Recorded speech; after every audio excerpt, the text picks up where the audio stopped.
call the regular school board meeting for November 23rd, 2022. If we all would stand for the Pledge of Allegiance. I pledge allegiance to the flag of the United States of America and to the republic for which it stands, one nation, under God, indivisible, with liberty and justice for all.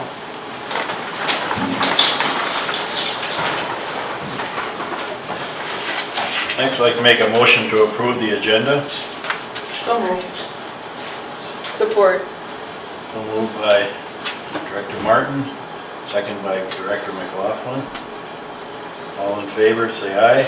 Aye. Opposed, same. Motion passed. Motion to approve the consent agenda. So moved. Support.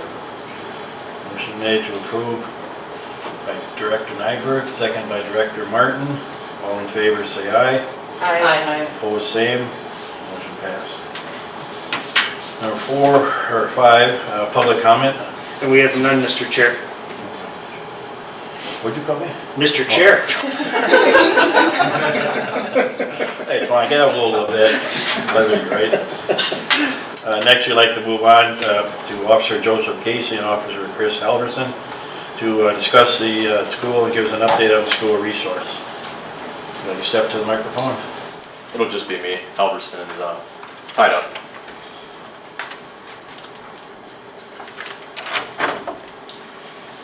So I assume you're looking just for kind of an update on how things are going this year. So I just pulled some numbers quick from last year compared to this year. So just in general, this is just the school. The amount of calls generated, or 911 calls at the school. 2021, from August 1st to today's date, November 23rd, we had a total of 100 plus generated calls. And that can range from anything from medical calls, burglaries, trespass. It's scary to think about though, but going through these, majority of these last year were violent offenses, such as disturbances, fights, assaults, terroristic threats. This is last year, so I'm just using this as a comparison. I'd like to see these, you can see them afterwards. This year, it's not great, but it's better. We have 86 total generated calls. On the plus side of that though is, excuse me, we have had less physical assaults this year, just same amount of time from last year. We've had less classroom disturbances that I've had to be involved in. Less, sounds bad, less hard drugs in the school, so anything above basically marijuana, as in 0. That's good, we're gonna keep it that way. Less lunchroom issues. Last year we had a lot of issues in the lunchroom with assaults, thefts, you name it, it was happening in the lunchroom. And then another positive is issues with the male students is down this year that I have to be directly involved in. And also on a positive note, sorry, I lost my place. I've had more students feel like they're comfortable coming to me to report issues and even just to vent issues, almost as cheap therapy, I guess, which is fine with me. Now, that was the positives. There are some negatives though. So, the thing I'd like to start off with a negative in the school that involves me is, I can't speak for the Lincoln, that would have to be Officer Halverson. I have a general idea of how things have been going over there. Sounds like it's pretty well, but maybe I'll leave that for another meeting for him to answer those questions. I will say technology is the bane of these kids' existence. 90% of non-substance abuse criminal charges have been started through social media, technology, you name it. Try to think of an example without giving names. An example would be a couple students, maybe they have issues outside of school due to cell phones and specifically social media, and I'll point out Snapchat is the main one that they use. This fight that would normally for any of us when we were younger, that would kind of end when you're in classrooms because you don't see each other, it just continues all day and it just feeds into it all day long. They're messaging back and forth, sending nasty stuff, sending it in group messages, bullying, and then eventually it leads to a physical assault or a threat of some type. It happens with the boys and the girls. This year, it's mostly the females that I've had it with. Another issue with technology that started towards the end of last year that I've seen, and this is kind of just for everybody in general. I've had a few different instances where the apps of TikTok and Snapchat, very rarely through like other messaging apps, Snapchat, TikTok are the main ones, a student will send some type of video, photo, whatever it may be, and these, they're getting funneled through foreign databases, and then what they're doing is some hacker somewhere will get a hold of this kid through a random number, and they'll tell them, hey, we got this picture of you, and it usually is something they don't want people to see. And then they'll say, we're going to send this to everybody in your contacts list unless you send me $500 in Walmart gift cards and send it to this P.O. box. So that's been happening a lot, and I've seen it from being sexual photos to even stuff as small as pictures of them and their family, saying, hey, I'm going to send these pictures of your family to everybody you know, expose you that way, unless you send me X amount of dollars. So I've seen it with a lot of kids. It does happen with adults too, but it worries me because the kids are more apt to be targeted for this because they're easier to target. Kind of same thing with like the elderly. The elderly get scams thrown at them a lot more. Same type of thing. We'll move on from technology though. We have had a kind of a drastic increase in the use of electronic smoking devices. I don't like to call them vapes because they're not a vape. There's nothing to do with water vapor in these of any type. It's aerosol. The way a vape works is there's a battery inside of it. You hit a button, the battery lights this oil, and then which emits the aerosol, and they inhale it, in case you didn't know how they actually work.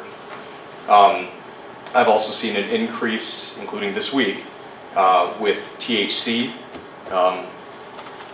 electronic smoking devices. And the reason that frightens me is because one, they're getting them technically legally. They're ordering them from California, any state where it's legal. And what they're getting is they're getting pure concentrated THC, which for a developing brain can just mess them up, and it can screw with all the wiring in there. I've looked a lot into this stuff recently because we've been having so much of it. If some of this sound like venting, it's because I kind of am. Just a little bit. Okay. That's okay. I'm just venting a little bit. Moving on from that, I explained the order. Okay.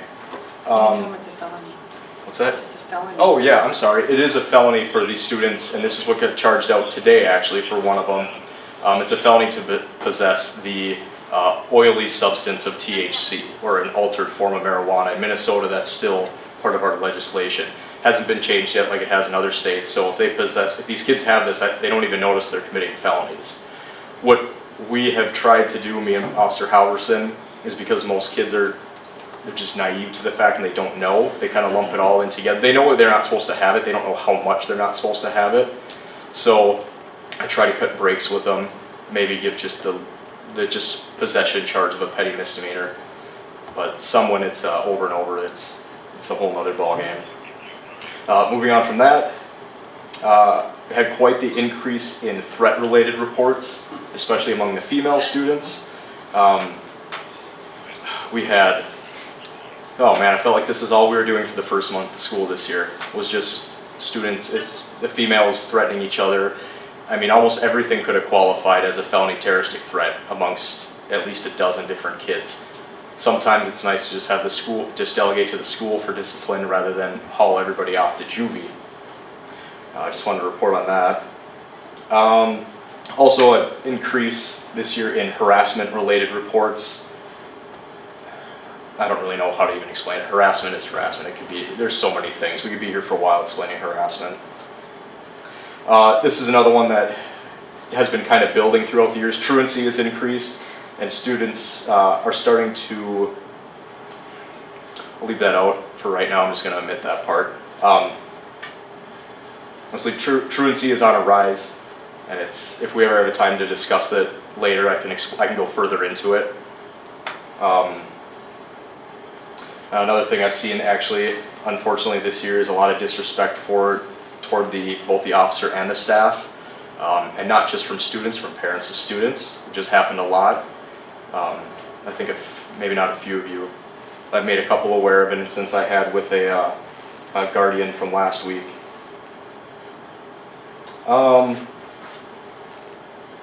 Excuse me.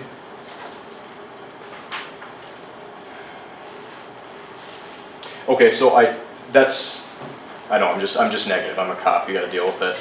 I do have a couple suggestions though. I know it's not everything that can be handled here. It might be more of a policy thing that we could do, but just some suggestions I've thought that we could do. A big one is staff all enforcing policy on the same level.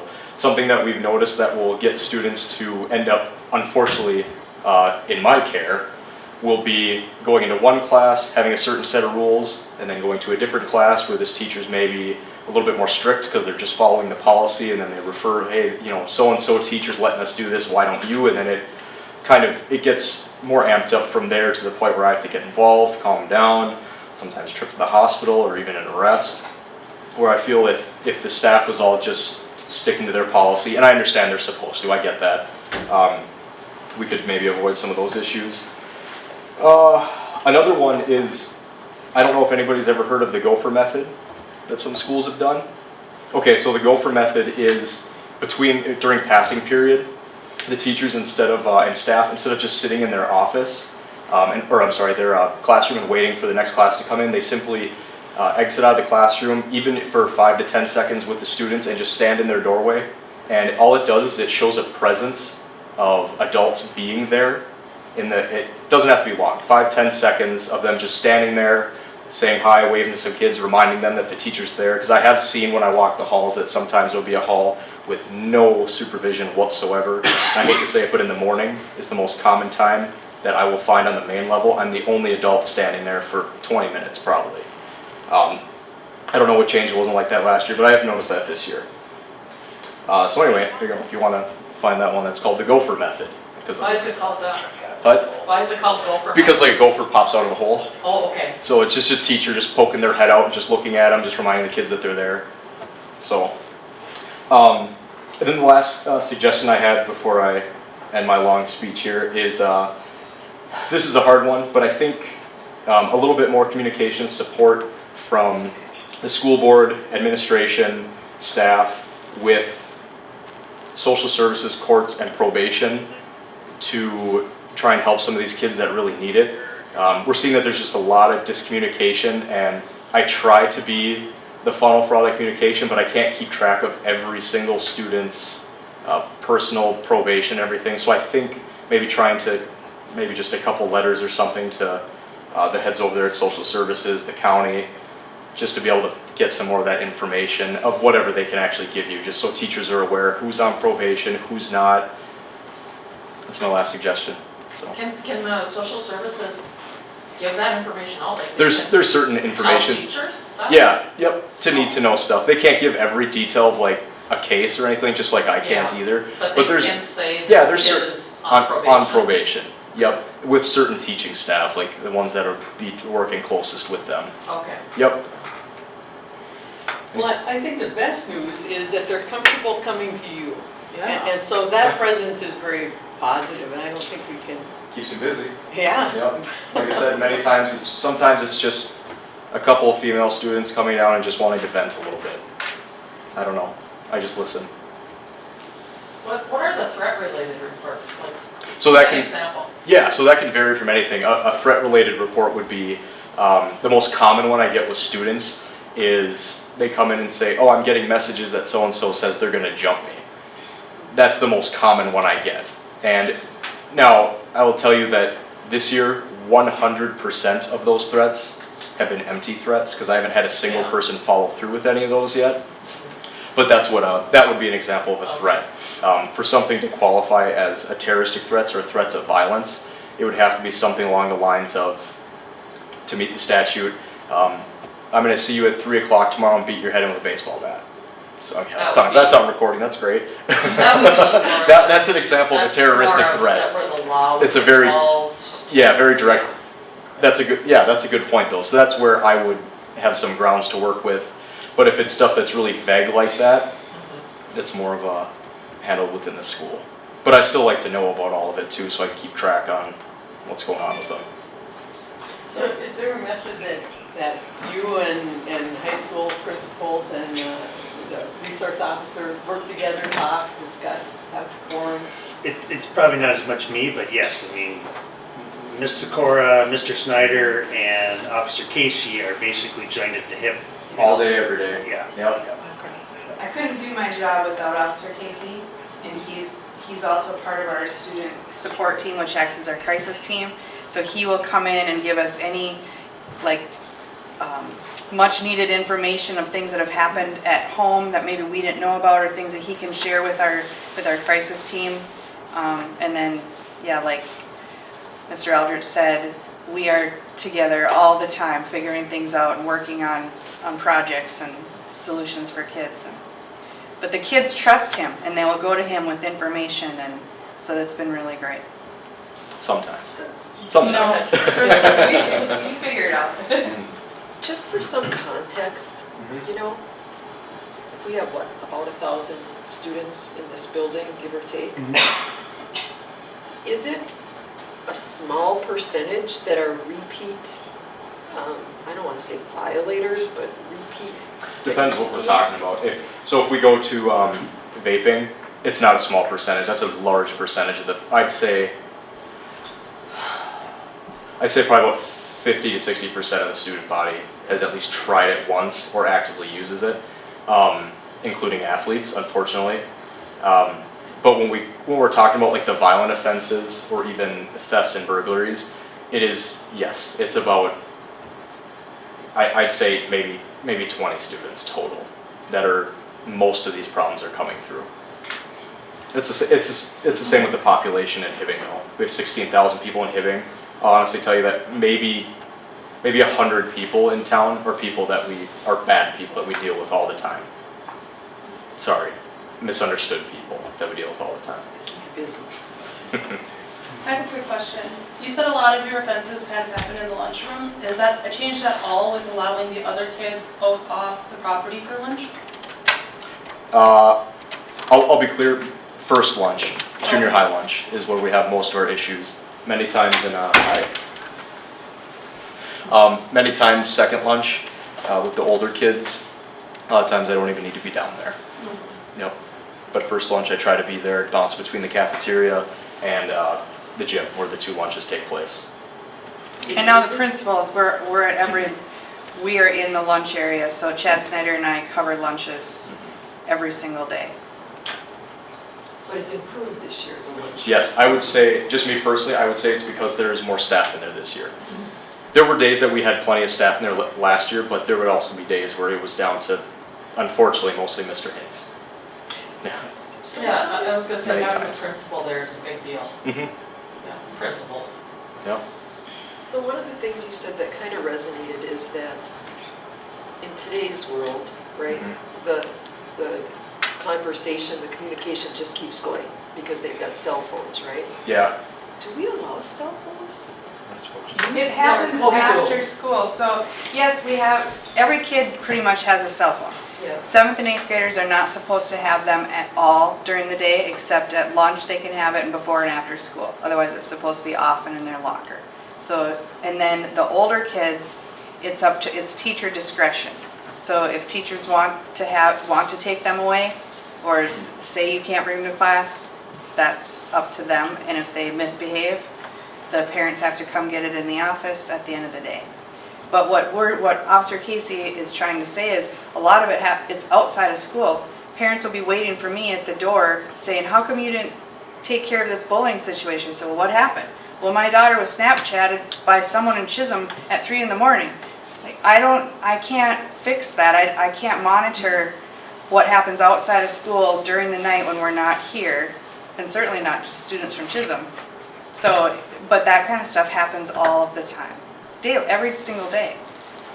But if there's a, like on Kim's topic, if there's 2 kids and it starts early in the morning and you said it just goes on all day then? Yeah, so what, I But guess. couldn't we go ahead. take the phones away from the 2 that had the disturbance in the morning? So that it couldn't continue all day? But we don't know that they're having a disturbance Yeah. until it rises to the level of someone reporting it. We don't know what they're, Yeah, and that's. they're not using their iPads to, if they were, we have bark alerts so we can see if there's threats or profanity or self-harm or things like Yeah. that. It's on their personal devices through social media. Okay, so it goes on all day and then you hear about it? Yeah. I was thinking you heard about it right away in the morning. I know it's No. I know it's super improbable, but if it Yeah. were up to me, it'd just be no cell phones in the school whatsoever. Yeah. That would be, yeah, I know it's improbable, It's because I mean, they starting just, to be a- they have them, but. I guess I had 2 points I'd like to, I'm sorry, Kim, for interrupting. And that one deals with social media, the cell phones. Sure. And I'll probably get in trouble for saying this, but to me, a student should not be allowed to have a cell phone. Just like I don't let my employees have a cell phone. If somebody needs to get a hold of them, then call the office or call the restaurant. Yeah, so it's, I thought we weren't allowed to have cell phones in the school. Secondly, vaping. If they're caught vaping, what do we do? They get suspended. They get suspended? And they get a charge. Because it's not a state law, but it is St. Louis County that you cannot vape in a restaurant. no, there's still a state law. The state law knows that? Yep, Okay. vaping in school is still illegal. So I'm just Yeah. wondering do we just take the vape? Because they're gonna go down and buy another one. So with, Right. a lot of times with taking the vape away, it costs them a lot of money to get Right. these, because it's hard for them to get them. And so I will have students that are more upset over me taking it rather than being criminally charged with it. Well, I guess what I'm looking at, or what I'm trying to get to, is that with the social media today, everybody is out to get somebody or say something derogatory about somebody else. We see it in the political market, we see it in our community and everything else. But what can we do as a school district to try to curtail some of that? Does it mean you're not allowed to have a cell phone? And it goes back to the teachers. The teachers also, some say, yeah, you can have your cell phone, some say you can't. Should it not we follow a policy that you cannot have a cell phone in the classroom? So I think like it might be kind of taken out of context of what I said earlier, but I wasn't really going on about the cell phone itself. I was more going on about social media, because they don't text or call each other. It's just not what they do. They use Snapchat. 99% is Snapchat. So what they'll do, that's where it continues, is it starts outside and it just keeps going and going, them just, smack talking each other during the day, eventually leads to something that is physical eventually, or gets them in trouble with a criminal charge of threats, is what it ends up being. My suggestion, boy, if we knew how to tackle the social media thing, I think we'd all be making a lot more money. So, but my suggestion would just be awareness to the parents, the students, speakers, whatever you gotta do. But I think to hit home the scamming part of it too, because that's what really worries me too, is these kids send pictures of themselves constantly, and I won't say names. I did have a young female student who sent nude photographs of herself, and when I questioned her about this, I asked, why would you send them? Are you dating? No, they're not dating. Do you like him? No, I don't like him. I'm like, then why'd you do it? She said, that's because that's just what girls do. Like, as if I was dumb. Like, I didn't know that. That was concerning to me when I spoke to that girl. And my point to that one is so now that she sent that over Snapchat, not TikTok for that one, but so then that gets funneled to some foreign database, and that's where these scammers come in. So now, who knows, in 5 years from now, somebody gets a hold of her on her phone and says, hey, we have this photo of you, we're going to send it to everybody you know unless you pay us this money. And that's what really concerns me too, and I wonder if that would maybe be the thing to hit home with the kids, and the parents especially. The kids they're going to do whatever we tell them not to do. But I think if the parents were aware of that stuff, maybe they would start cracking down on what they have on their phones or not. I think it's something we need to look at, because God forbid something ever happens to a student, seriously, then we're gonna start thinking about what we're gonna do.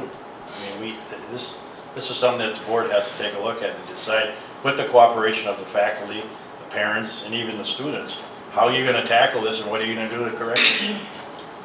I mean, personally, I think the kids are in school, 6 hours a day? Right, 6, 7? why can't they not have their phone for 6 hours? They've got it in their hand every other waking moment. My 4-year-old granddaughter can tell you why she can't. why she Well, I know, wants but that I'm phone. saying, why can't we as a district have that rule? It used to be that parents said, well, you know, if there's a bomb threat in the school, I need to call my child, you know, I need that cell phone in their hand. But I don't think that's a good enough reason. If they really need their child, call the office or something. Figure something else out. You've It seems taken to me that the issue is really the use of this social media. And how do these kids learn what those boundaries are and how it works? How are we addressing that part? Yeah, We but do have a- they've been told. They've been told probably 100 times. Some of them. Have a district wellness committee, and they have some funding, and they're going to have a speaker come in February to all of our schools, the elementaries, the high school, and they're going to do a community event, and it's all based on social media, scams, technology, you know, all of that stuff. And so I wish it wasn't so late, but we're getting something. They're booked until February. But Joel just made a good point. He said it's not the technology, it's how we use it and what our culture is doing.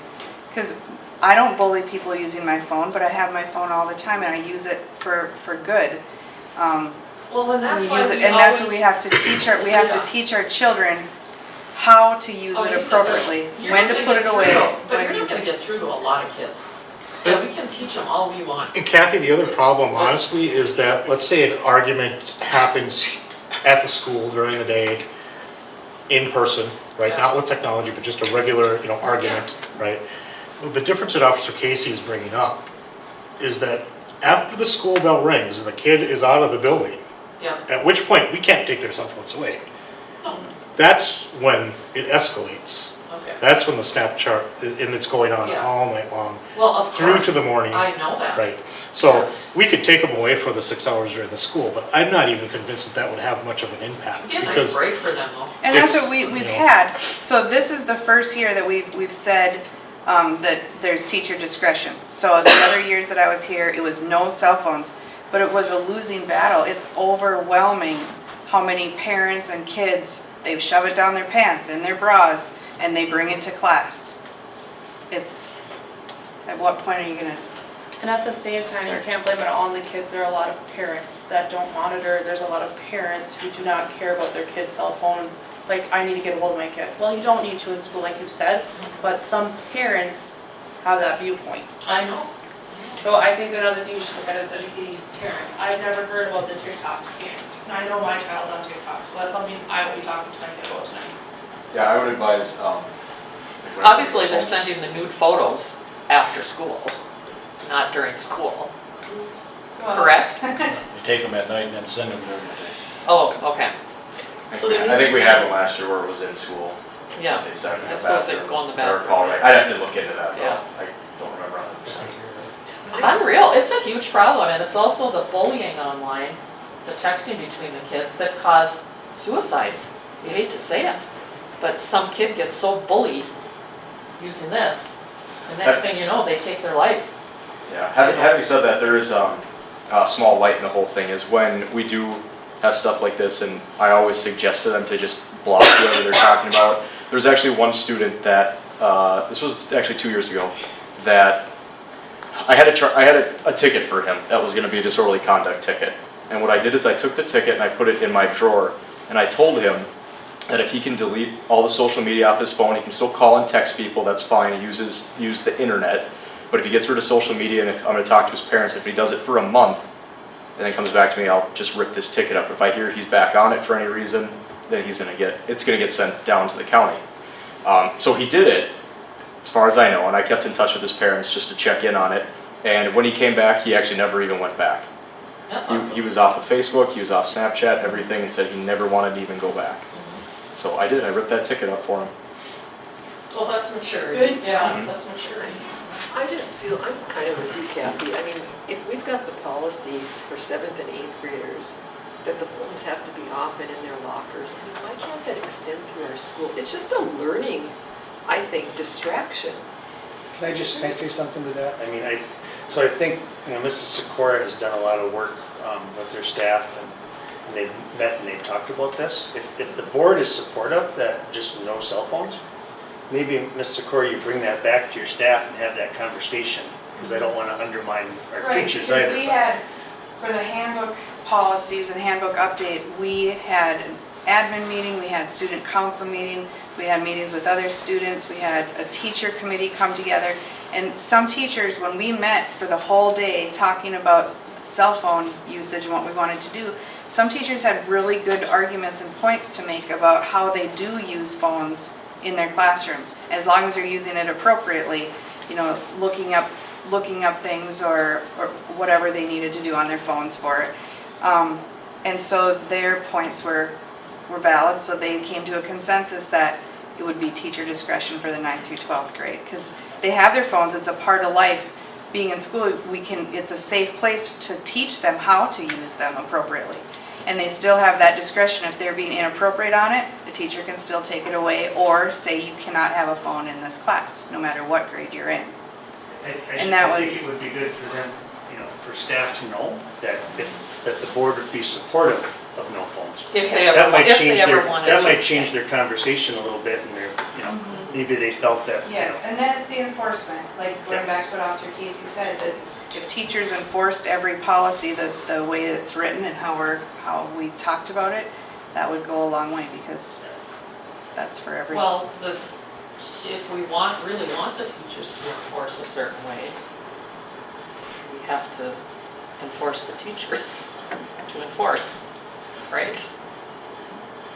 I mean, the think administrators are above the teachers, I think and they would need to go to the teachers and say, you need to enforce. we could spend a lot of time talking about this issue. What I would recommend is that the wellness, Mrs. Sikora gets the group with her group, expresses how the board feels about it, gets with Officer Casey and Officer Halverson, try to put a plan together and bring that to the board and your recommendations if we should allow phones or not allow phones.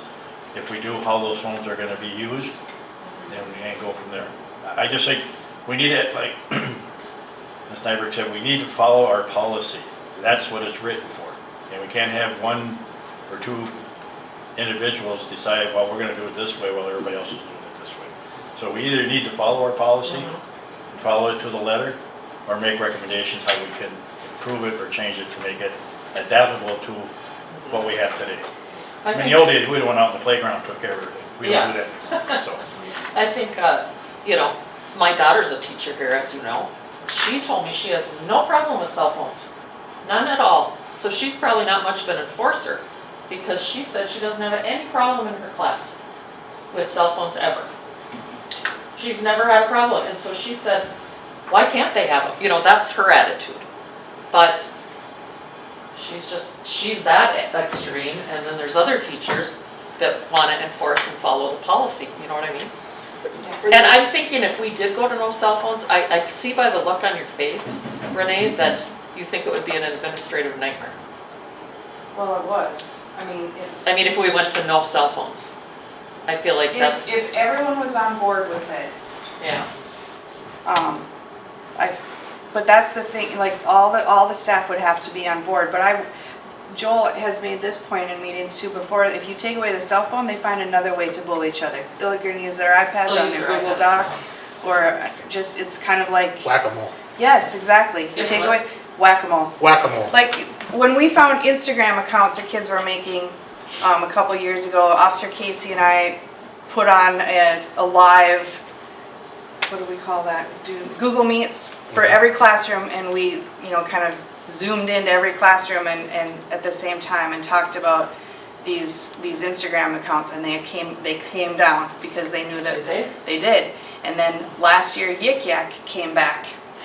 And Yik Yak is a geographical social media site where you can anonymously post, but it's only in like a 5-mile radius. So you the get high personal. school, So it includes You just, get I very remember personal. we had Yes. these a couple years back. so they were naming kids, they were using Yeah. it to bully, they were spreading rumors. So we sent an email to all the teachers, and they started putting recipes and Yeah, positive and comments. positive poetry and Unicorns comments. and rainbows and clouds. It was beautiful, and kids got off of Yik Yak so they? quickly, yes, and so That's great. it was a way of kind of fighting back, and I check it almost every day, you know, I'll be walking in the hall, I'll be like, what's going on with Yik Yak, or Instagram, and see what's going on, and it's dead now, because they Okay. know teachers are on it. So how do we do that with Snapchat and TikTok? And what's Whack-A-Mole? I don't know what that is. Whack-a-mole is a game where something just keeps popping up. At the county fair, bunch of circles and moles, and you have to hit it with a hammer, Yeah. but they keep popping up out of Oh, different okay, holes. yeah. So you hit this one and another one pops Yeah. up over here. So we took care of Yik Yak, and then it's Instagram. We took care of Instagram, and then it's Facebook. You take care of Facebook, and it's Twitter, and then it's Yeah. TikTok. So we're trying, but we have so many kids and groups. I feel like this is kind of turning into a negative conversation, which we need to have. But there's so many kids and groups that use it for the power of good. So our Youth in Action has a Facebook and Instagram, and our student council, the What's Up Blue Jackets. That's how they push good information out to kids and staff, and they use it for excellent things. I mean, I so will, it's- if I can interject, it is, so like we're talking about the technology, but it tends to be the same kids that are using this stuff. It's the same kids that are sending the threats, and it goes far beyond technology. I know I've just sat up here and bashed technology entirely, but it goes far beyond technology, and it goes to that classic of the home life. And it's, to have trouble figuring that out. You know, Halverson, he's been trying to do that for 20 years. Sorry, buddy. And that brings up the word that you use that we haven't mentioned, and that's disrespect or respect. And how we teach that to kids, whether it's in the classroom, and some people use cell phones and others don't, but the bottom line is always respect and lack of respect. If I can leave you on a positive note, at least, because it's been so negative. I will say, of the 1,000 kids in the school and the other couple hundred in the other ones, majority of the kids are good kids, and they're just here. They're just doing their day. I talk to them I don't know all of them, because unfortunately I usually know the bad kids. Majority of them are all good kids and just going to school. Unfortunately, the bad ones are the ones we end up talking about the most. So It's kind of like a few years ago, someone put alcohol in their water bottle. And so the knee-jerk reaction was, get rid of water bottles. Not everyone who carries a water bottle has alcohol in it. And that's with the phones. So many kids, they know when to put it away. They're not being nasty to each other. And then, so it's like punishing everybody when it's a few kids who are not using it appropriately. So taking cell phones away would be We kind of do. like that. It would be. And we do that. Every right. single day I have a pile up of But I phones mean, that parents saying have to no come cell get. phones, that would be like punishing everyone for the actions of 20% or Mhm. whatever, yeah. Yes, and I see that so many kids go on, they're on field trips, they go to their swim meets, they go to basketball games, and they'll need their phone for, rides and being picked up and that kind of Yeah, stuff well, too, so. Yeah, there's definitely different schools of thought. Well, just look at this meeting. There's 3 cell phones laying right out here right now. Yeah, like I need it 5 inches from it. I got 2 on me right now. One in the pocket of my leg. As the technology director, I left mine in my office. Oh, Nice. There you go. good for you. I guess I can move the meeting along if, Officer Casey, you've had anything else you'd like to follow up. If you have any questions. The only thing I'd like to see is we need to correct our handbook. If we're gonna do something, we need to correct the handbook as far as the use and the availability of phones. It says in our handbook, no phones. No, it doesn't. It says 7th The and handbook 8th doesn't grade. say. Oh, the handbook doesn't, I'm The sorry. hand- We This updated policy. the handbook this year, so 7th and 8th grade have no phones. Right, And for the most part, teachers are really doing a good job of enforcing those 7th and 8th graders. It's been the best ever compared to in the past. The 9th through 12th grade, it's teacher discretion. So they can have them if the teacher says that they can use them during class. and on a positive note too, I think, we have 1,000 students or close to that here. If you said we have 100, that maybe we have to keep it close. No. Not Even even- like 20. Maybe Oh, 100, 20? probably Yeah. 100 people in Hibbing Yeah. that are problem. Oh, 20 kids? Maybe Yeah. about Oh, I thought you 20 said kids that are- 200 or no, of the 1,000. No, no, Let me no. repeat it, I'll make it clear. Okay, if there's 1,000 kids in the school, I'd say about 20 of them are the ones we deal with recurrently. Oh. Just like in our community of Hibbing, there's 16,000 people and probably about 100 Yeah. total that we deal with recurrently. Well, give that or makes me take if feel you're better. right. That Yeah. makes me feel better. And I think you can see that too, you know, I think a lot of students have a respect for this school, Yeah. because you don't see a lot of the graffiti, you don't see a lot of the crap that goes on in other Yeah. places. So if we can keep an eye on or control the 20 that we have and try to curtail some of the social media stuff that's going on, I think that's the route that we should take. So, at that time, I guess I would also ask if Officer Halverson had anything you wanted to say. The officer, before I just want to, Yeah. one record, HPAT, how much we appreciate your help and support here at the Hibbing Schools. So No problem. you do a great job, Officer Casey, so thank you. That's what you pay me for. Yep. Yeah, thank you so much. If you take one thing away, that gopher method, I actually think that would work. Did you hear that We part? do have, so we call it active supervision. And it's in my expectations, and we talk at staff meetings, and I send out reminder emails. Everyone should be in the hallways during passing time. If they're going to the copy room during prep, go check the bathrooms out, make sure, you know, things are going okay. And then we also pay people for lunch duty, before school duty, and after school duty in the hallways. So there is supposed to be someone there. Now, on days where we have a lot of substitutes, sometimes there's not everyone in the hallway, and Officer Casey might catch that there's not someone in the hall, but that is supposed to be covered, and we call it active supervision. But I like the gopher. Should be I easy. think Pop first your head hour out is and look probably just for the 5 weakest seconds, that's all it students takes. to get ready for school. You know, just to point out too, I like to, as follow-up to what our AD says, I think we need to, I'm sorry, Superintendent. That's okay. Mr. Chair, I'm that's not used to okay. this person. Now I forgot what I was gonna say, and I really got. You lost your train of thought, right? Yeah. It's nice to know that you do have the rapport with the students, that you're not just here in case we have an emergency, that you're here and that they're able to come talk to you. And that just tells you that you guys are doing your job. And that the respect, maybe it's not as much as you'd like, but I think it's getting there. I think it's coming back to show that the people in blue need to be respected for what they do. So I thank you. No problem. All right. I haven't met y'all. My name is Officer Halverson. I've been with the police department for 20-some years, more than 23 probably, but I know everybody's in a hurry, so I just want to take the opportunity to thank you all for creating this position. It's been a really great experience. Work with really good staff. I work at the Lincoln, Greenhaven, and the Washington, and sometimes I'm here at the high school, not too often, but you know, they talk about, everybody focuses on the bad about we have to have a police officer at the school because of this or that that's in the news nowadays. But from the personal experience I've gotten in the last 3 months, it's really positive to have a police officer there. It's not for what's going to happen, it's for what can happen, and interacting with all the students.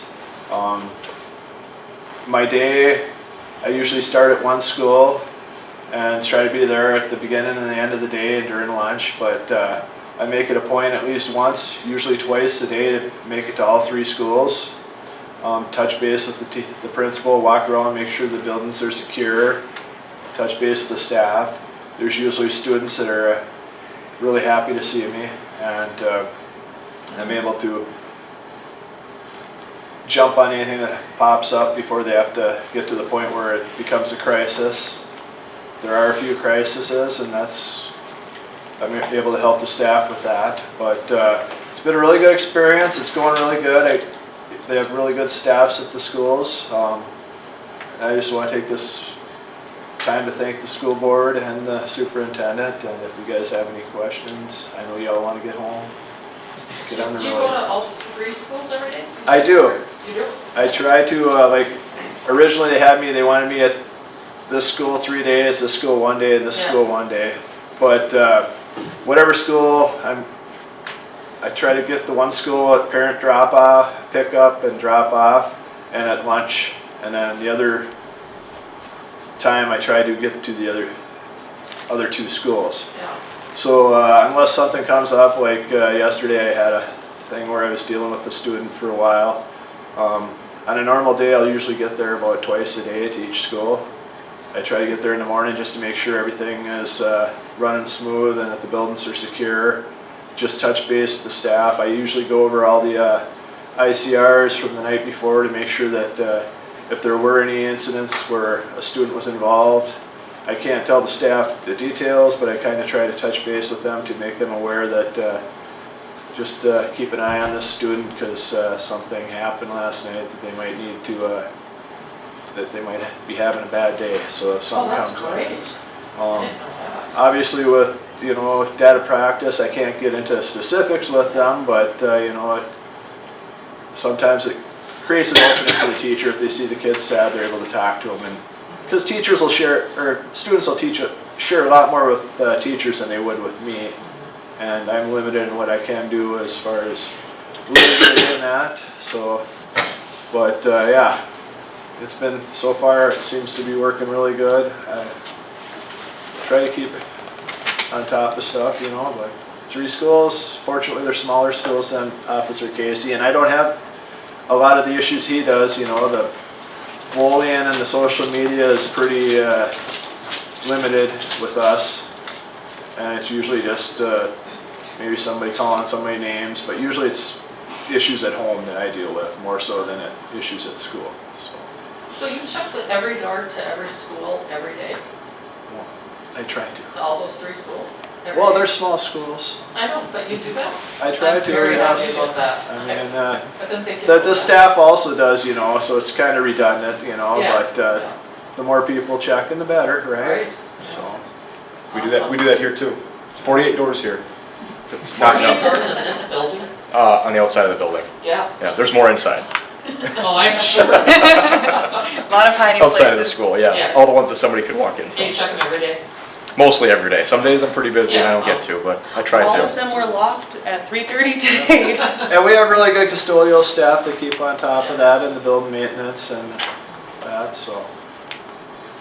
I mean, I tell the kids in their entire life, the schools are the safest place they'll probably ever be in their life. They have lots of adults, their whole job is to make sure they're safe and make sure that they're learning, and they all care about them, We're there for them, so. Thank you so much. So I have a quick question. Yes. You talked about maybe 50 to 60% of our student body in this building vaping. Do Yeah, we probably see- about 60% have at least tried it or actively used. And we don't catch all those kids. I mean, for the most part, it's, I don't know, 1 a week, 1, 2, 3 weeks. Yeah, It's busy, but we know that information from data, surveys and things like that. We're also putting out another survey in February. That's a national survey that we put together, or that we have to do. And so that's where we get that information. And the kids will tell us too, what's going on. A lot of them don't do it here at school, but they've tried it outside of school. And that is like experimenting, that's not like they do it regularly. Right. Right. Yeah. The amount that actually do it regularly is a lot lower. So like vaping, drugs, is that an issue? I don't know if I want to use the word big issue. How big of an issue is that in our Lincoln school? Is that? Well, I have dealt with a few students. Usually it's peers, like one gets a hold of one and gets their friends to try it. It has been limited because once we catch them, we try to deal with it pretty quickly. I do teach the DARE program in the schools for the K through 6th grade. We do have a lesson that has just come out on vaping. The problem is that you see society, they glamorize a lot of this stuff. They passed the law where it increased the age of tobacco use to 21, but in the same law, they also got rid of the criminal penalty for possessing. The only place where it is illegal criminally, as far as being able to charge them, is if it's on a school property or like the school buses. It's still illegal for them to possess it, but there is no criminal penalty, or we can't charge them with possessing it. So, The vape thing or the tobacco ordinance, tobacco, okay. yeah. Cigarettes even. What it is, they did increase, if somebody provides it to them, it's a gross misdemeanor To for the providing provider. tobacco to underage or somebody under 21. We hardly have any cigarette use. Yeah, There's that. You It's know, too like in the expensive. 60s and 70s and 80s, people would smoke all the time, and that has, you know, pretty much disappeared, but there's another way now. and part of the problem with vaping is if somebody smokes, you can tell. But vapes don't leave the odor that tobacco or marijuana does. Our bathrooms smell really good here. Yeah. Yeah. Fruity Pebbles. Officer Halverson, I want to let the board know that since you've come on staff here as our SRO, I could probably fill this room with the positive comments and accolades that people have spoke to you and how you're approaching this position. So you should be really proud of yourself. I mean, you've made a difference here, whether you see it or don't see it. People enjoy you being here, and we're thankful. So. Well, I appreciate it, and we appreciate you guys giving us the opportunity to speak today. The other piece I just want to point out that I've noticed, which I think has just made a huge difference, is Officer Halverson in the mornings, he positions his squad either at our entrance at the Lincoln where people drive too fast, or by the crosswalks where our kids are trying to get safe to school. And just you being there, it makes a huge difference. I know when I pull up, I make a complete stop when I go by you. Where sometimes I might, kind of roll through, but when it's, I might have to get like a cardboard cutout Yeah. so people think I'm in there. But that entrance at the Lincoln, I sat across the street and watched a few mornings when you were parked there, and how the behavior changed that quick. You hit the brakes, I and really you come wish in there slow was a past solution it. for that place, but we do Yeah. our best. Yeah, but thank you. I mean, it's really appreciated. Thank you very much. Thank you. And you I know, did I have- think I we- have one more thing to add that was kind of a big point, and I can't believe I missed it. If you want me to go back up there? Yeah. So we went recently, a couple of us officers went to active shooter training, and it's designed for like the schools too. Myself, Officer Lowen, and Officer Lee, Captain Lowen and Captain Lee, we all went to this training, and so we all got trained to be instructors. So we're going to teach the rest of the PD now how to respond, what we're supposed to do in a response to any active shooter threat that might be at the school. On a different note, we did have an incident with, not an active shooter, but an active threat that was taken 100% seriously about a month ago? About a month ago. And the good news is with all that, is that within 30 seconds of me calling it out over the radio, I had 2 officers with me at the front door, and within 2 minutes we had 10 of us here.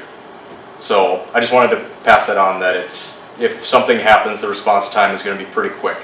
And now we'll have the training to back all that up too, and what we're supposed to do once we get in here. And it cooperates with Alice training as well, is what it was designed to do. So I just felt that's kind of an important point that I missed entirely. Thank you. And I just want to thank not only our officers, but our city, working together and supporting these positions. So that's a huge thing and much appreciated. So thank you. Okay, thank you very much, gentlemen. We'll move on to personnel. We have a motion to accept the resignation of Andrew Hannickman as a robotics instructor effective November 10th, 2022. So moved. Support. Motion by Director McLaughlin, second by Director Martin. All in favor, say aye. Aye. Opposed, same. Motion passed. Motion to approve the hiring of Michelle Iverson to job number 60, People Support Assistant, 30 hours per week, Greenhaven Elementary, effective November 28th, 2022. So moved. So moved. Support. So moved by Director Nyberg, second by McLaughlin. All in favor, say aye. Aye. Opposed, same. Motion passed.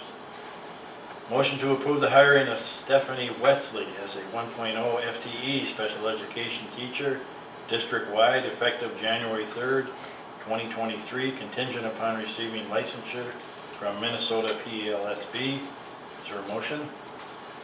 So, support. Motion by Director Martin, supported by Director McLaughlin. All in favor? I have a comment. That's okay, right after the second, Yep. after this part. Is that an added, is that a new one or someone retiring or remind me, Rick?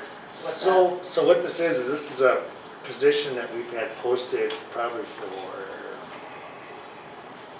the last 8 months that we haven't been Oh. able to fill. So this has been something we've been trying to fill Okay. for a long time. So it's, Oh, it's budgeted, it's It is, something we had okay. planned for, but yes, it is an ad. it's an add, Yeah. okay. And I'd like to comment on the strong selection committees, interview committees on this. Yep, thank you. hire. Yep, thank you. So we had a motion and a second. All in favor, say aye. Aye. Opposed, same. Motion passed. Move on to administrative reports. Directors or student directors? Our student director has stopped in and saw me, and he, again, I mean, we choose kids that are really involved and busy to be on our Yeah. board and serve, and they've got lots going on, so he again apologized that he couldn't be here. And if you'd like anything specific from him, or maybe some kind of written report or an update, I can ask for that, but I'll try to get him here as soon as possible. I would just like to commend Megan Zubich Yeah, and that's what I was gonna say.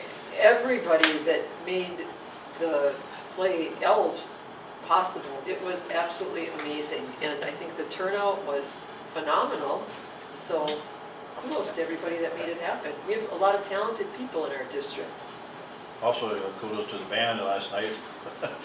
Blowing those horns when it's cold out, it's gotta be Oh, tough. yeah, and the choir And singing. the choir sang, so it Choir was very singing. nice. It's Nice easier to turnout. keep those warm though. Yeah, And actually, the choir made the rounds in the different restaurants Right. in downtown area and sang, so it was very nice. I really appreciate that, that was just fantastic, what the choir and band do for that spirit of unity prayer. And it's really neat where it ties the community and the school together. It does. Even the selection of Elf, Yeah. you know, you look at all the kids and all the people that brought those kids. Oh, It was yeah. really neat. It was nice they picked a play that people knew the story. You know, that's the key, Right. then you get a huge, crowd. But you got to sit down for 2.5 hours or whatever it was, and there wasn't anything negative. Nothing. It was fantastic. Yeah. Principals and assistant principals, anything? We have Mr. Anderson here from technology that can give you an update. Thank you, Superintendent and Director and member of the board for the opportunity to speak this afternoon. I was supposed to speak with Kirk. I think he was scheduled to be here today. He's been ill. And I see that he's not, which is good because I got about an hour and 20 minutes of material. And now I don't have to cut anything. And I'm not even on the schedule. So I thought I'd start off with just a quick review of what we did over the summer and getting ready for the next school year and where we are with those projects that we started that are new this year. And the first thing is the Early Learning Center in Kirk's little world there. And that's basically another small building that we added. And so we had 4 48 port switches that we added. We added in 18 wireless access points, 16 computers, 24 phones, 11 projectors and audio enhancement systems. I mean, we built another school over there, and that was a lot of technology that had to be installed and configured and things like that, as well as moving programs and shuffling people around. It's a lot of work to reprogram staff relocations. So we got that up and running. We also integrated the Head Start, welcoming them back into the district again. And they had their own technology requirements that we had to help integrate into our infrastructure. Another big project that we tackled this summer is upgrading our phone system. The previous phone system was basically out of warranty and no longer supported. We deployed 315 new phones. The new phone system, of course, has new features. One of the big ones is integration with all of the building PA systems. I'll talk about that a little bit later. And then I'm sure many of the board members are aware that we rolled out the new website over the summer. And that was very much anticipated, and everybody looked forward to that. That was good. The other thing that we focused on this summer was streamlining services, trying to make things more efficient, more integrated. Some of the things that we've started with is online forms and enrollments, so people can now fill out, instead of filling a form out on paper, we now have a mechanism where they can do that digitally in PowerSchool, and all that information doesn't have to be keyed in and is searchable inside the student information system. We put a new online payment system in place, and right away it was available to purchase iPad insurance before school started. We hope to integrate more services into that single portal, so it's like a one-stop shopping place for whether you got to pay for activities fees or lunch, anything that the school's doing. We brought an online absentee reporting system out, so parents at the Lincoln and the high school can now go into the parent portal and submit information ahead of time or the day of when their child is going to be absent. And we've done things like integrating different systems across the district. I'll give one example of several. INAP, Food Service Corps. So they have a system where they have to keep track of all the students and do point of sale and everything like that. And before, when we had new student enrollments or students would leave, they have to basically do all that on paper. Like they would ask the building secretaries for a list of students, and then they'd get the list and then they'd manually key them all in. And now when a student is enrolled in PowerSchool, it's automatically enrolled in their INAC system as well. It just shows up there automatically. So we're doing those kinds of things, and that's up and running right now. And then we added an iPad program over at the ALC. We put a cart out there with a bunch of iPads. Over the summer, some teachers wrote some curriculum for that program, and we brought that kind of, again, from the paper workflow into the more digital, modern thing, and that sounds like it's been going really well, and we're going to continue to add more features to that system once the teachers are acclimated to it. Another big project umbrella that we had this school year is security, and that could be cybersecurity, it could be physical security. With regards to cybersecurity, the first thing is as a baseline is schools are now required to have certain elements in place regarding cybersecurity in order to get insured. Alex would tell you we would have been denied in cybersecurity insurance if we didn't implement some of the things that we did.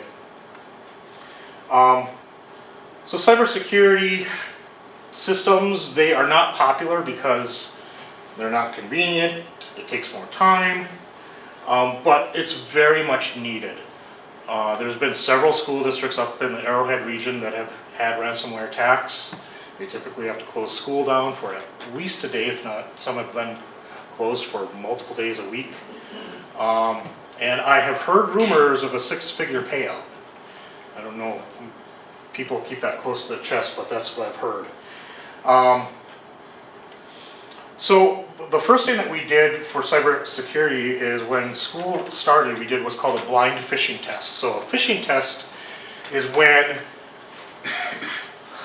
I send out an email that would be like a scam email. I'm sure you've all seen like your Netflix account has been compromised. Yes. Please update it, right? So, but sometimes those are real and sometimes they're not. And so a phishing test is when you send out a fake one and see how many people bite on the hook, so to speak. So we're going to hear some sobering statistics here. We did a blind phishing test. What it means by blind is we didn't tell anybody it was coming. Rick knew and that was it. To people in the district you're talking? Yes, to the staff. To staff. To staff. So we sent out the phishing at the beginning of the school year. 85% of our staff, 293 staff members, took the bait. At least one, we sent out 3 emails to everybody. 85% of people clicked on the link. Now, had that been something that was not built by us or sent out by us, that could have, done damage to the district. We had 24% or 84 staff people actually enter their username and password in a fake login window, right?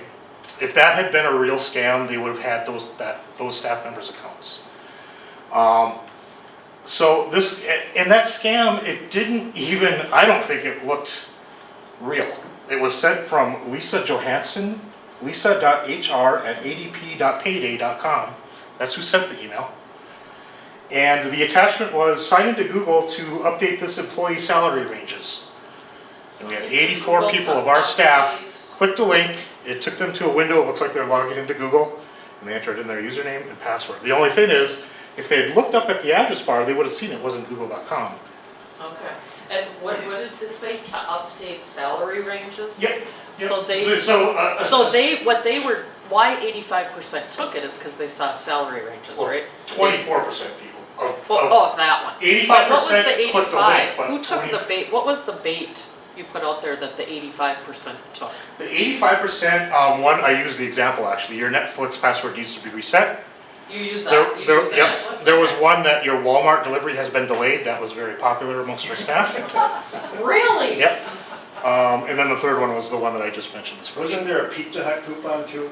That was another campaign. I do a campaign every month now because otherwise you won't, you know, you kind of lose, you forget about it. So they shouldn't be clicking on anything like that? There are giveaways, there's misspellings, they're coming from Okay. the email address, the from address is from something that That doesn't look Walmart or right. isn't Right. Pizza Hut or, okay. Yeah. So they should be aware of that. That's why I use that example, what I mentioned that with the ones that entered in their username and password, it was pretty easy to spot that it wasn't real. I mean, And it's that was coming 24. from Lisa Johansson at adp-payday.com, right? And it's asking them to input their salary, you know. It's, Oh, okay, to input their own. well, the spreadsheet said, you know, the name of the spreadsheet was employee salary ranges _ 2022.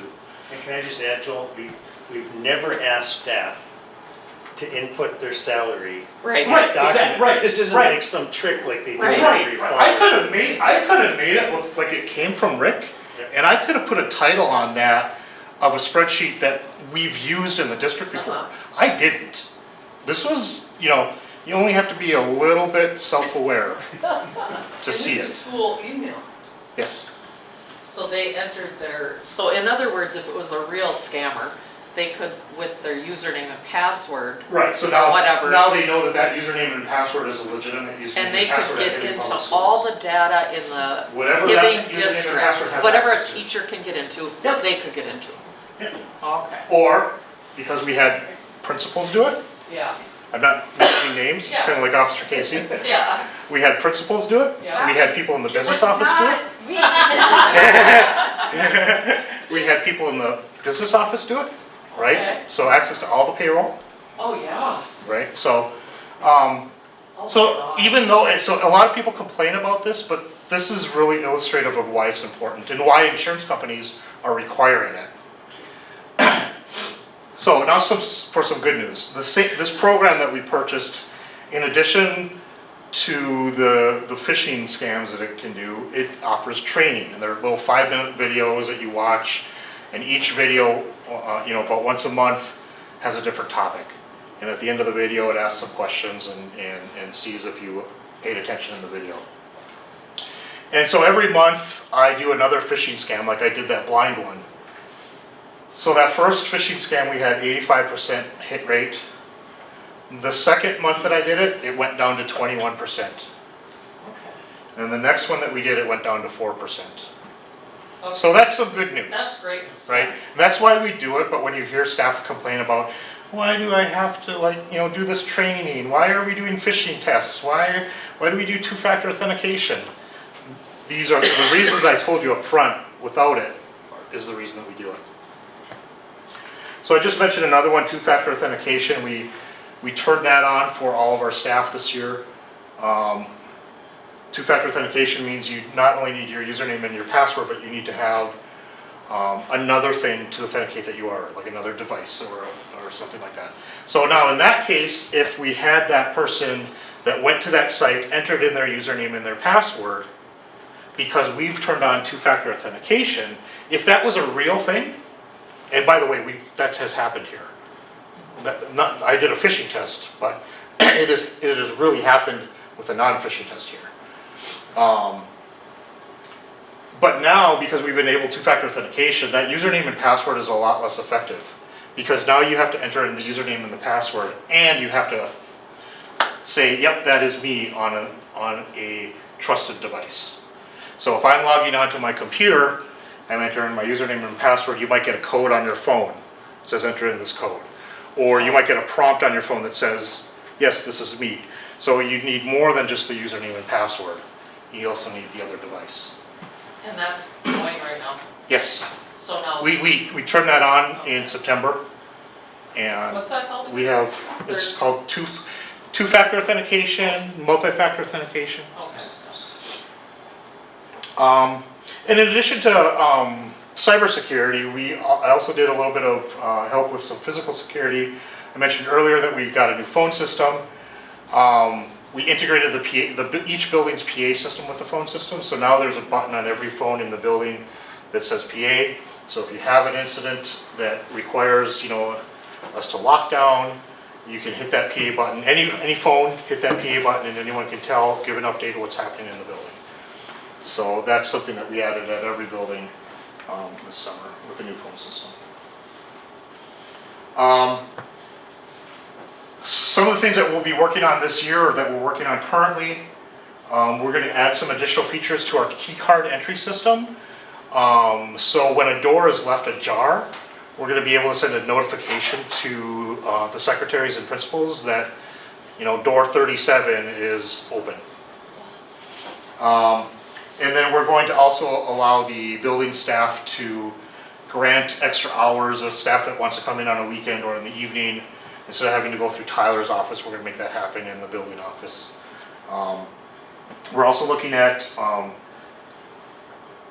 replacing our digital signage system, which no longer works. We're looking at replacing that system. That'll be like a digital messaging system in the activities wing, a new one out here in the high school office hallway, the cafeteria, and then a new display at the Lincoln as well.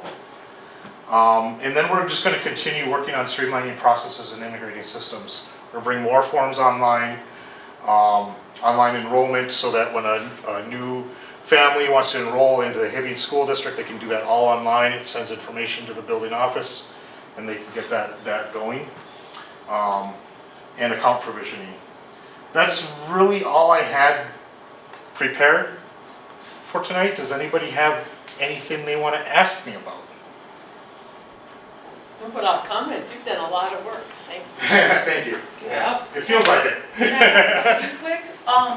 Power School, I know we have the app, but all, like you said, the attendance line and everything is on the web page. Is Yep. that ever gonna get integrated into the app? It's not in my power. Okay, I would like it to be there as well, but it's a limitation of Power School. so are all the forms gonna be on the website then too? That's what we're working on, yeah. Okay, Yeah, we actually have them all converted already, kind of in the background, we're ready to pull the trigger. But we didn't want to do if we did all of that in September, everything would fail. yeah, So we just have to get the first thing going and then build on that. okay. So all the forms that a parent fills out the first week of school, that's currently available online or will be for next year, It will be probably, that will start to happen during this year. during this We year? added a new one this year for signing off on the handbook at the Lincoln and the high school. That's Okay, done that's online done now. online now. Right. So, and the difference here is that, first of all, we print out all those paper forms, right? Fold them, put them in an envelope, mail them, right? That takes a lot of time just for the secretaries to just do that, even though it's like kind of busy work. Then we send them out and we hope that a parent fills them out, and then the parent has got to mail them out. The other thing is if you notice as a parent, all those forms are coming from a lot of different sources. They all ask for the same thing. What's your address? What's your child's name? What's your name? What grade is it? Right? Because one form is medical, one form is activities, right? But they all want the same thing because they're all individualized paper forms that were designed to live in its own silo. Right. So when we do this digitally, you're only going to have to enter in that information once, and it's going to go to all the forms. Nice. The other thing is then when the parents mail those forms back to the school, it's just a pile of paper. So the only way to get that information into a form that, is in paper is to go through the paper and manually key it all into PowerSchool or in information, into the computer. So when we go digital, all that kind of goes away. First of all, for the parent, they don't have to enter in the same repetitive information on every single form. And the other thing is it writes right to PowerSchool. So it writes that data from the form right into PowerSchool. So let's say you move and now you have a change of address. That will update the address that we have or you change your cell phone number. That will update the number that we have for you on file in PowerSchool. And the secretary doesn't have to do anything. It's just, so those are the kinds of things that we're working on. Yes? Maybe so you can share for the community. I mean, this is amazing, all the things you've accomplished, and I think sometimes it's easy to not think about the support that Right. goes on in a school. How many staff do you have? What does your team look like in IT? So there's myself, and then we have a data specialist. She does like she's the PowerSchool kind of glue, and she does our Mars reporting and things like that. And then we have 3 technicians who are kind of like out there in the field where I can't print or I need help with something or my iPad isn't doing, they're helping students, they're helping staff. I've got 3 of those, and that's the whole department. I used to have 4. I'm not gonna ask for another one because I know what kind of climate we're in, but that impact is felt, and I'll just put it that way. The other thing that Joel's department has taken on, and I think they've just done a fantastic job, is they've taken on the responsibility of tech and lighting and sound in our auditorium. So that's all, overtime or flex time, however Joel works it out in his department with the staff, but they're also covering all of our programming in the auditorium, which is a big role, so. So does that mean like one of the technicians was at the play every night? Yes, yep, Every night? every night. Okay. Yep. And many of the rehearsals. Okay. So, I mentioned a couple bullet points on the things that we do, but I didn't mention any of just the things that those are new things. The things that I just told you are new. I didn't tell you that, we still have 4,000 user accounts that we manage, 3,000 iPads, 350 desktop computers, copiers, right? We've got point of sale systems in 5 locations now. We have 4 libraries, right? Checking in and checking out books, reservations. All of this stuff is managed in some way or shape or form by our department. It's incredible. Yeah. So, Can you clarify the ALC? Did you say you put carts with iPads? So one cart the students full of that go iPads. to the ALC they're not like the students that are in school here? Correct, They- Alternative Learning Center. Okay, So, yeah. So they and don't get an iPad? they don't get one to take home. The staff there didn't feel that was a wise move with that population. Oh, okay. It's a problematic population and it's a very much a revolving door Yeah. as far as when the kid's gonna show up and when a kid's gonna stop showing up. So they stay in the room there. But this gives them, what they were using before curriculum wise, it was a little dated. It was a very manual process. It was hard to grade, it was hard to assess. And so, not my department, but they had teachers write curriculum over the summer so that there's a whole bunch of curriculum that they can pull from and put into an electronic learning management system. So they can give them an iPad, they log in with their credentials, and boom, they see all of their assignments. And then those assignments are a little bit richer. Instead of being a piece of paper that's been ditto copied 5 times, it's interactive content. And then a lot of the assignments can be graded automatically by the system, and then the grades go into the learning management system, and it makes it easier to do that management stuff too. So But they can't do any assignments at home on. that's online? correct. They have to do it. Right, at and that's what the teachers Want it. want. Okay. If I can just add to that quick, so the ALC is typically credit recovery.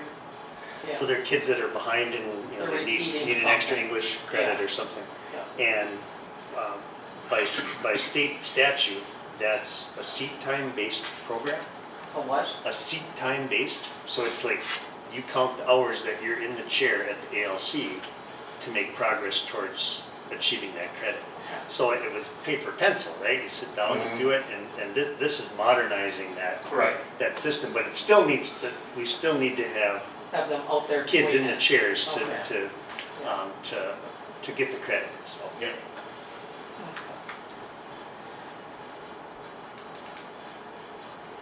Have you had Thank a good you. response on the new website? Excuse me, Rick. No, I've only heard positive things from that.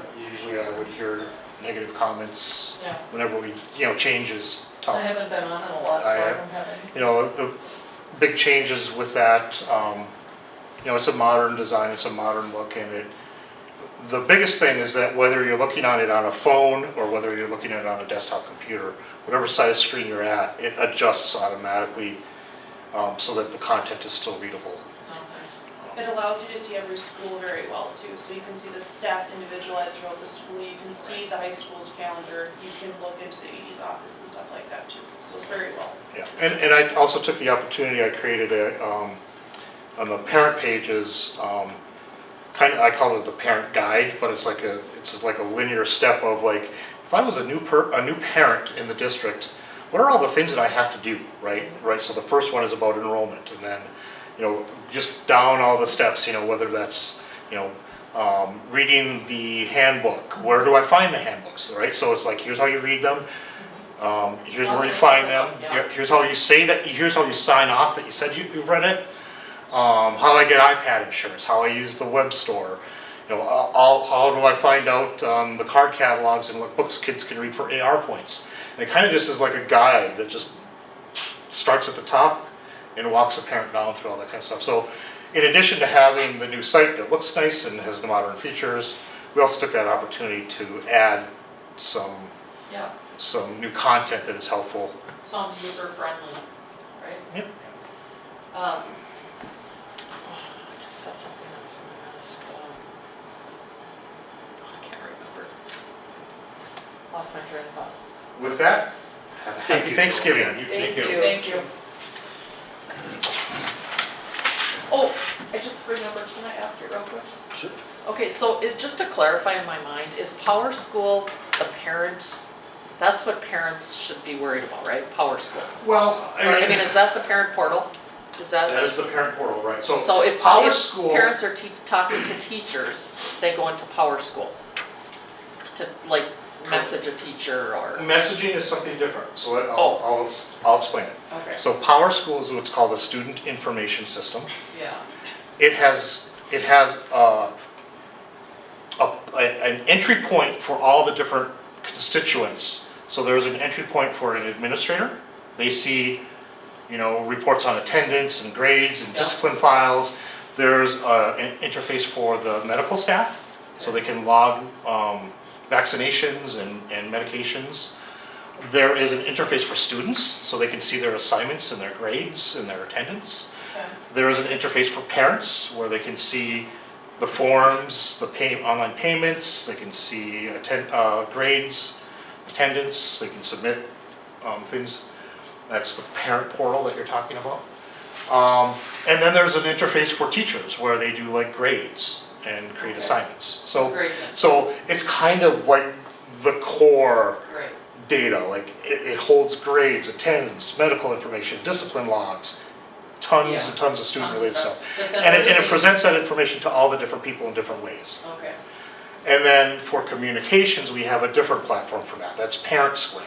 Parent Square. Right. Okay, so there's Power School, that's what I was trying to get at. So there's Power School and then also Parent Square. Right. Those are the two. And Parent Square is for communications, like, Yeah, and that might be a district-wide communication from Rick that school's closed because of snowstorm, or it might be a communication to a class from a teacher, or to a parent from a teacher. okay, so then the parents should have, are they apps? Are there Yeah, apps that they're they should, apps. they can have on their phone? Yep, and they get a notification if there's a message. It also will call like their landlines for like school closures and stuff, Yeah, or yeah. emergencies. Awesome. So, Thank you for. and like that parent guide, that's a good example of like that parent guide, like what do I need to know as a parent? It walks them through all that. So it talks about how to get on the Power School portal. It talks about how to set up their Parent Square account, Okay. links to download the app on their phone, all that kind of stuff. And it Nice. also allows parents to be available for like what's up jackets, what's happening in the community. The seating today was on the Parent Square, so I knew where Aaron should have been sitting for his program, but Oh, that's all at Parents. that's all in the Parent Square. Yep. Sorry about that. Thank you, sir. You're Thank you, welcome. Joel. All right, next we'll move on to administrative business. Thank you, Mr. Chair. Item A is a motion to approve the resolution to accept donations. So moved. Support. We have a motion by Director Martin, second by Director McLaughlin. Is there any discussion? Yes, would you read what it is? Yes, I will.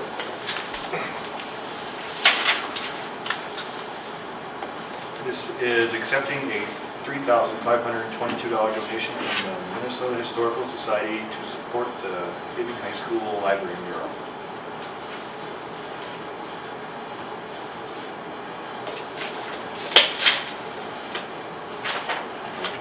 Good, all in favor? Say aye. Opposed, same. Motion passed. Item B is a motion to approve payment number 3, final payment to Field Turf USA in the amount of $24,353.39 for work completed on the Cheever Field renovation project. So moved. Support. We have a motion by Director Nyberg, second by Director McLaughlin. Any discussion? All in favor, say aye. Aye. Opposed, same. Motion passed. Item C is a motion to approve payment number 5 to Peterson Companies in the amount of $699,143.21 for work completed on the Cheever Field renovation project. So moved.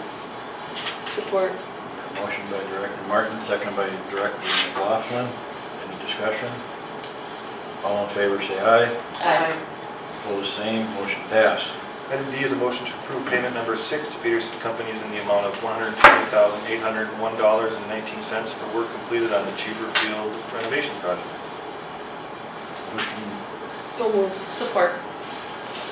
Motion by Director McLaughlin, second by Director Nyberg. Any discussion?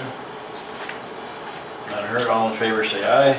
Aye. Opposed, same, motion passed. Item E is a motion to approve payment number 7 to Peterson Companies in the amount of $135,316.34 for work completed on the Cheever Field renovation project.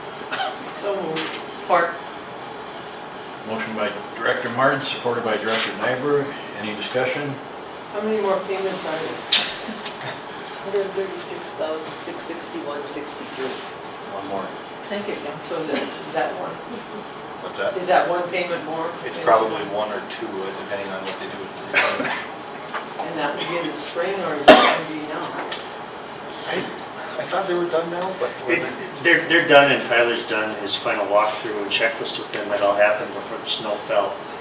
There's one item I know that there's a little area of concern that bubbled a little bit, and it'd be in the southeast corner closest to the storage building. So that's something that we just have on our radar, but it wouldn't stop payment, final payment on the project. It would just be something we gotta watch, and they've already assured us that if it's an issue, they'll be back and they'll fix it in the spring. So it's all under warranty for. it's all under warranty for 5 years. Over 5 years. Regardless. So, I think that's the same area that Director Polter mentioned at Yeah. our last meeting. yeah. Yeah. Okay, any discussion? We have a motion to accept. All in favor, say aye. Aye. Aye. Opposed, same, motion passed. Item F is a motion to approve payment number 7 to Max Grade Construction in the amount of $16,452.52 for work completed on the Lincoln and Greenhaven long-term facilities project.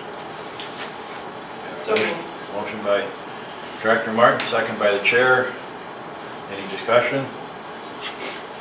Is that the last payment for that one?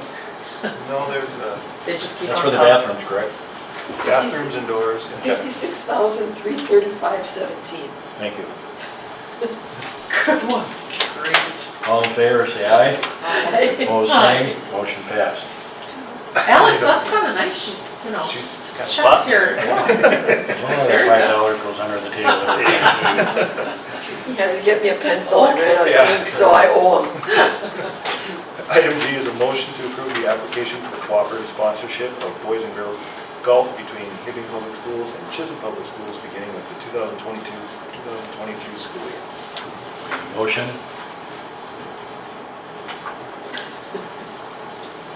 Well, Chair will set a motion. Need a second? I'll support. Support by Director Martin. Discussion. Did they This come is to your- us? Yes, so they have, I believe they have one student that, I'm not gonna get the correct term. I think he participated with us last season, but he was unaffiliated. I don't think he scored points, but he did participate with us last year. And then this is that same student that's, parents in the school are looking to co-op so he can continue to play golf. I know we've had some discussions about this and, public discussions about maybe doing what's best for Hibbing and focusing more on our programs and our students. Just something to think about here is we accepted earlier a resignation from Mr. Henigman as our robotics instructor. Keith is actively pursuing, Chisholm does have an active robotics program and a coach. So we're looking to send a couple of our students Chisholm's way to participate in robotics. So just throwing that out to you as I think there is some give and take, and we try to give and take. But I also understand, if we were to look at students that participate from Chisholm, if we ended our cooperative sponsorships, it would be a gamble whether or not those students would attend with us. And then of course we would also have them here as a student, receive the revenue through the state funding, and they would participate. So that's something for the board, I think, to wrestle with a little bit. So is there any downside to us? Does this put us in a different division or bracket or whatever level, class? It's the one I guess positive of it, if you look at it as positive, is Alex will take the entire cost of the program, coaches, transportation, buses, whatever it might be, get a dollar figure. We divide that by the number of participants. Say there's 50 kids and the program costs $25,000. It gets divided out and Chisholm pays their fair share per participant. So Sorry to interrupt. Oh, yeah. Plus the participant fee. the fee, yes, that goes to the AD office, depending on what that is. But That charge of fee. yeah. When is our robotics request gonna be in front of their board? I think that because this is a little, robotics, I don't believe is a Minnesota State High School League sponsored activity. okay. So I don't think it needs a cooperative sponsorship. It Oh. would be more, Yeah. just one of our students participating within their program. And have we gotten an answer yet from them? It was discussed at their meeting last Monday, and I think they were generally positive. They were okay with it? Okay. All right, well, that's good. Vibe I got it. I do think that, whether or not the board approves this tonight, I do believe we had some discussions yesterday as an administrative team, starting to plan for a budget rolling forward and recommendations that we'll make to the board potentially for reductions, because we're still down some students and we need to make some cuts to get back on track.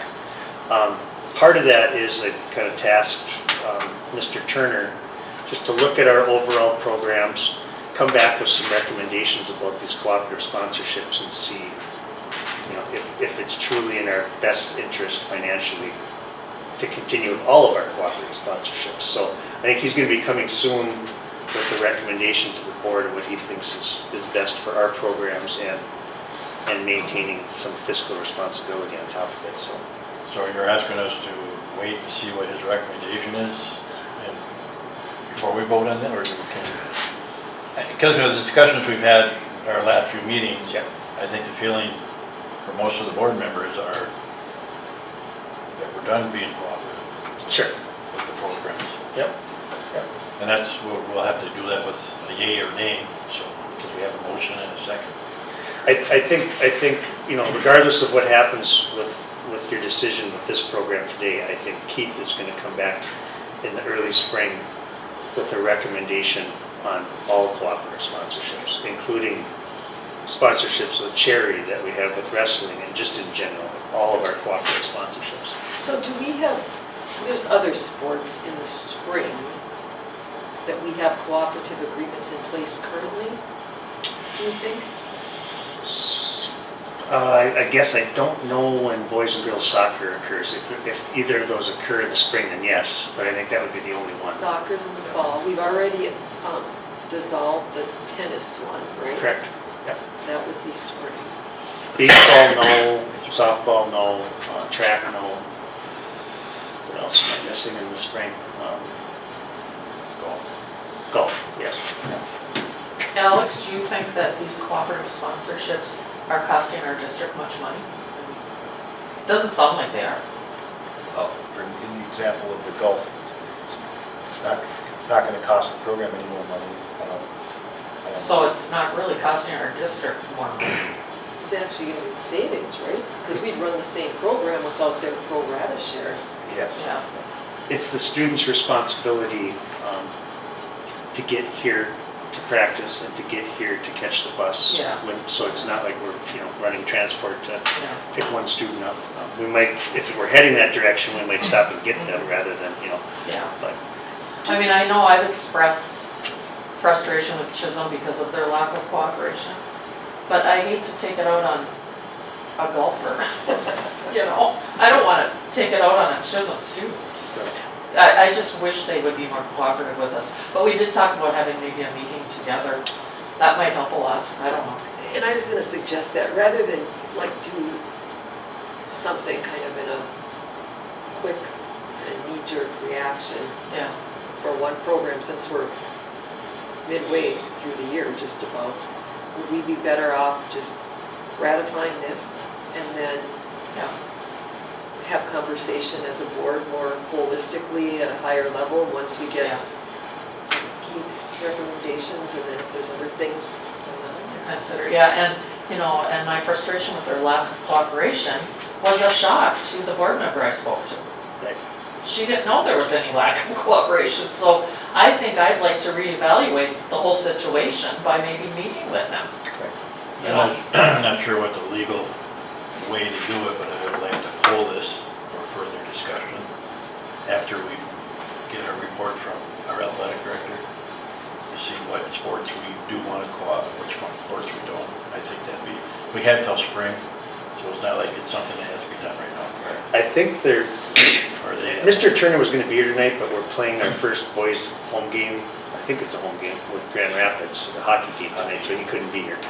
But I think there is a timeline with this, that it has to be approved. I don't know that, I guess. I think we should approve it tonight. As much as I've complained about Chisholm, I think we should go ahead and approve this one Does it say golfer. that? 30 days prior to the start of practice. 30 days prior to the start of practice, okay, so there is time. And then reevaluate everything, Mr. Egan. Yes, we have time. Huh? We don't have to ratify it until 30 days prior to the Oh, start. really? of practice.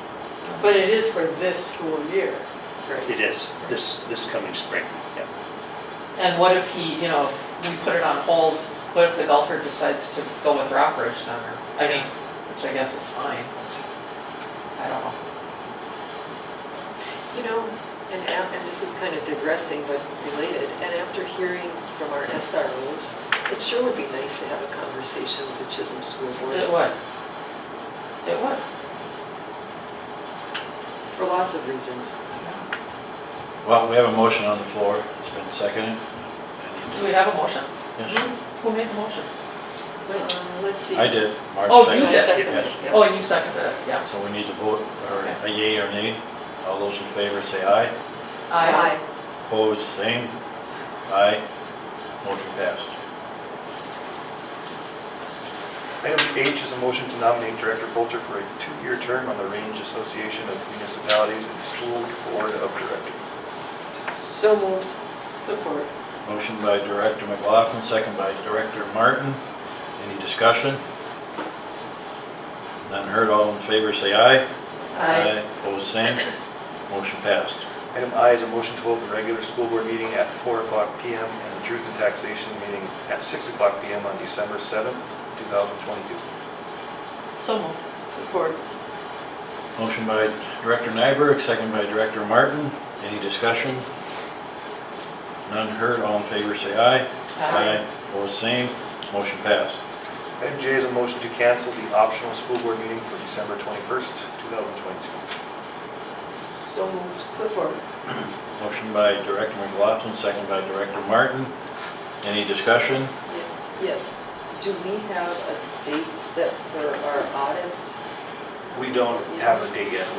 It'll be probably that week following the truth and taxation or whatever works best for schedules, but we're just wrapping up the audit now and then take a little time to draw up the statements. We will get that out to you as soon as we can. And then we're going to do the superintendent's evaluation in the same time. Correct, either before or after, depending on the time that We talked about Sterls. a daytime meeting maybe. Yeah. So we'll get that scheduled here in the next, hopefully, week or so. Yep. Okay, I have a motion and a second. All in favor say aye. Aye. Opposed, same. Motion passed. Any discussion items? Happy Thanksgiving Thank you. Thank you, and to everyone. and to Mr. Chair, you did a great job. You did a very good job. You even read for me, which I appreciate. Oh, did I? Well, now you tell me. Well, then I'll take up Director Polcher's, I'll make a motion that we adjourn. There you go. Sounds good. Who's going to second it? Oh, I'll second it. No discussion, all right. No discussion. All right. Thank you.